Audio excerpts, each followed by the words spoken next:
Well, good morning. Welcome to this morning's Wake Up Well. It's Wednesday, the 7th of July, and I've got an old phrase here that I'm going to share with you. And yes, I know that you know it.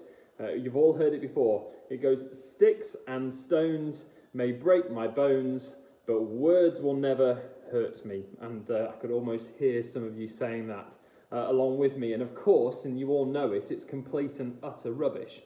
I mean, you just look at the numbers involved in some form of therapy across the world, or even those kind of pastoral ministry situations that many of us as leaders deal with.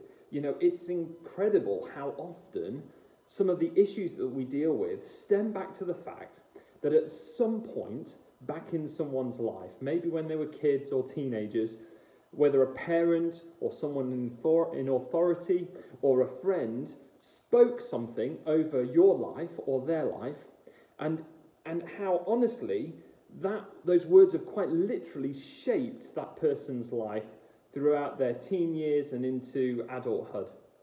And honestly, I think if we're all completely honest with ourselves, we've also had those moments where we've spoken words over our kids, you know, or perhaps a work colleague, or maybe even have shouted out the window of the car to that guy that cut you up.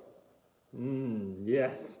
And you know it, don't you? You know, that deep knot in your stomach, you know, that I call it the Holy Spirit gut punch, where this conviction kind of sets in because you, of course, have spoken something over someone that you knew that you shouldn't have said.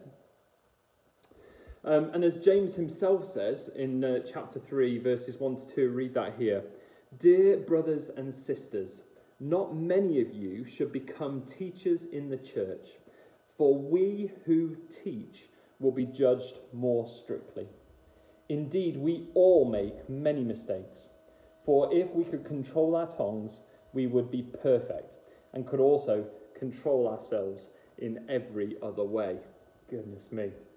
You know, and as I think about that, you know, an example of this is seen so clearly in even recent news as, you know, prospective job searchers crawl back through their social media feeds, maybe trying to delete inappropriate things that they have said or perhaps done, you know, that might now be looked upon and judged and may actually impact on one's employability. I mean, at least it's potentially inconvenient, you know, and at worst, it's potentially life-destroying.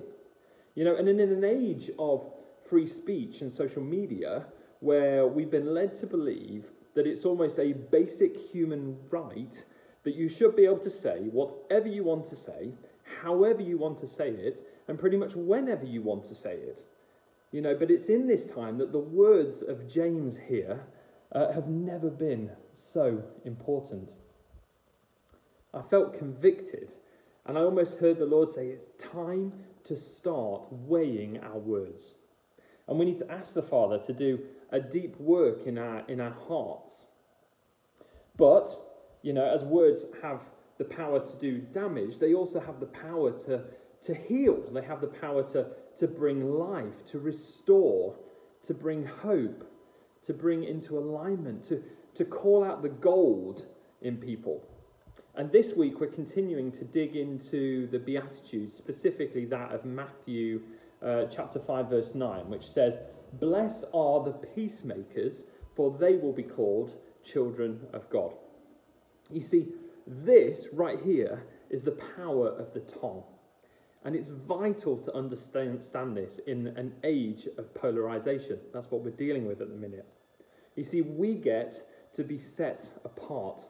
We get to use our voice to bring peace. And I say voice because whether it's our words, whether spoken or written, or whether it's our actions, we have the opportunity as Christians to use our voice to either tear down and joining the masses, or to bring peace and life to the world around us, to our friends, our family, our colleagues, the people we meet on the street that don't know the Father yet, to be a light in the darkness.